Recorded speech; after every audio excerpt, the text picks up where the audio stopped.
Hey, it's Colin Meeks, and welcome to another edition of our podcast. We're also recording this on video, so if you want to head on over to YouTube, we're posting these on our YouTube channel. Um, Today, I wanted to sort of step back from all the planning ideas that we talk about and do an actual case study. Because what I found is a lot of times when we talk about all these different planning strategies, tax planning, and Social Security and Roth conversions and all that, people are like, "Well, that's all fine and well, but how does it really work?" So I thought I would just go through a case that happened that came to us earlier this year, and just sort of walk you through how we approach each and every client that we sit down with. So, like I said, earlier this year, I had a couple come to me. They're in their 60s. They are retired. They've worked with a large wirehouse over the last, I think, like about 10 years. Um, and they have a portfolio, seven figures, pushing eight figures. Don't let that scare you off. These strategies work whether you have, $10 million, $500,000, $100,000. We treat every client in a very similar manner, take them through the same process to make sure that we're addressing everything that needs to be addressed. So, our initial meeting, I asked just the typical question, "How's it going?" And in this particular case, um, that was pretty much all we needed to figure things out. They handed me this 150 to 200 page statement that they were getting every month from their existing advisor, and they weren't really sure what they owned, and they weren't really sure why they owned it, when they bought it, why they bought it.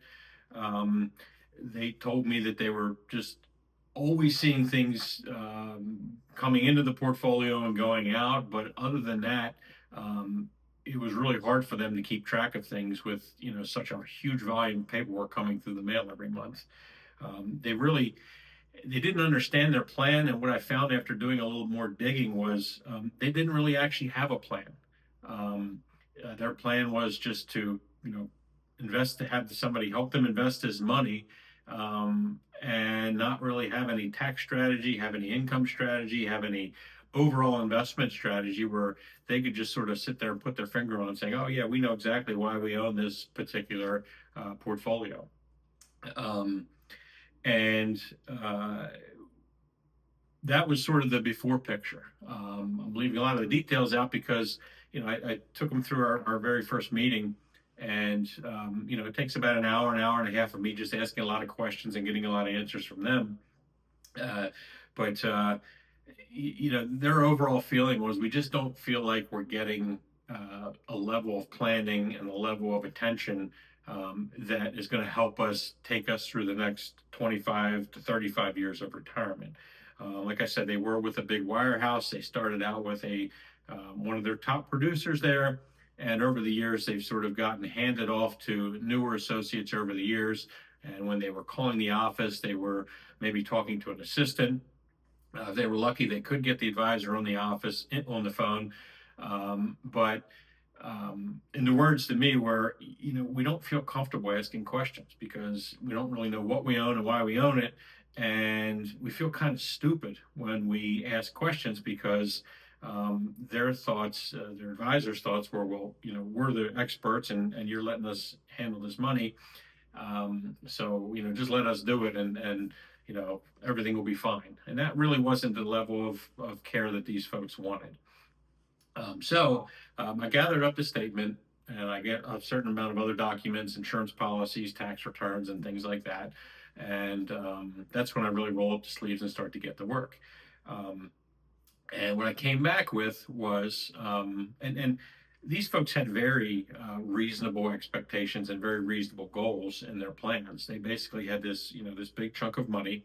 They wanted to take out a monthly income that was very doable. They didn't have a whole lot of complexities in their portfolio. They have their money's going to their heirs, a couple of relatives, and but they didn't really need any estate planning. They didn't need anything crazy to make this anything more than it had to be.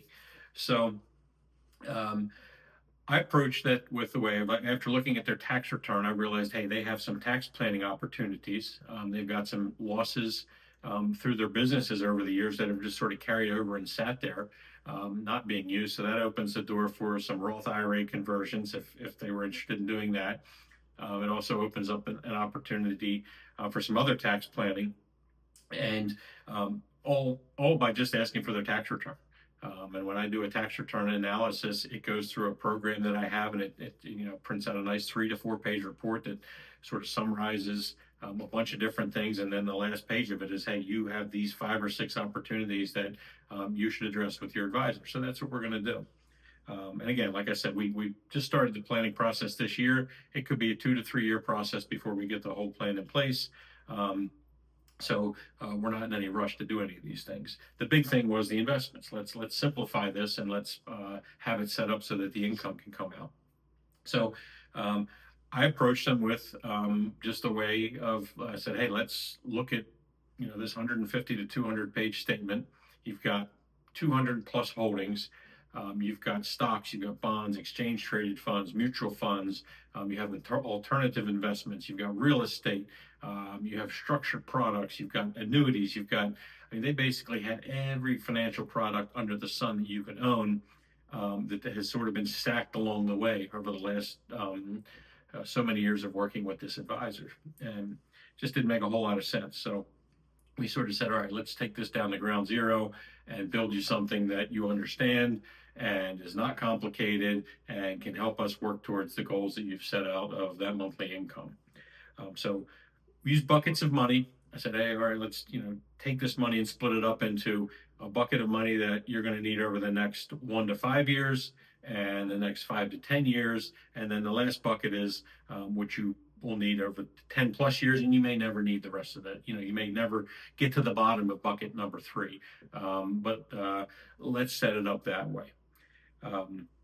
So the after sort of looks like this. We were able to take a 200 plus holding portfolio and boil it down to 7 holdings. And it doesn't mean that we're not diversified and we're trying to put all our eggs in one basket. What it means is we did it very strategically. We used 7 exchange traded funds and a couple of fixed annuities for their fixed portion. And that was able to diversify them across all the different asset classes that they thought they were diversified in before. There's very little overlap. And what they're able to do now is look at a 10-page statement every month. They can go online and see exactly what they own. They know exactly why they own it. They can see their performance. When they go online, it's all on one page. There's not this, on and going, all these different individual holdings that they have to look at and wonder, hey, why do I have those? They say, hey, I bought these 5 exchange traded funds and I bought these handful of fixed annuities, and this is exactly why we know exactly why we own these things. They can see the performances. There's very little activity in the account in terms of buying new things and selling things that you already have. We do have plans to rebalance it, but and make changes along the way, but we're not looking to add on to what they have just for the sake of adding another product in the mix. With the tax planning, we've got a punch list of things to do, and we're going to look at those in our different review meetings over the next couple of years and see, what makes sense to do now, what makes sense to wait on, and they've got it all written out. They can look at their financial plan online. They can look at their investments online. They're not very online-ish people, but they have access to it. But the big thing was, what they really liked about everything was when they call my office, they get me. They get the guy that put the plan together. I do have an assistant, Matt, and they talk to Matt when I'm not around, and he can set an appointment for him, or he can tell him, hey, he can call you back this afternoon. But they're not getting kicked around to a couple of different assistants or a couple of different planners that don't really know. They're not just going to pull a screen up and be like, oh, it's so and so on the phone. Let me see what's they have going on. They get me. We know exactly what's going on. We're on the same page with everything. And like I said in the beginning, more money doesn't mean that it has to be more complicated.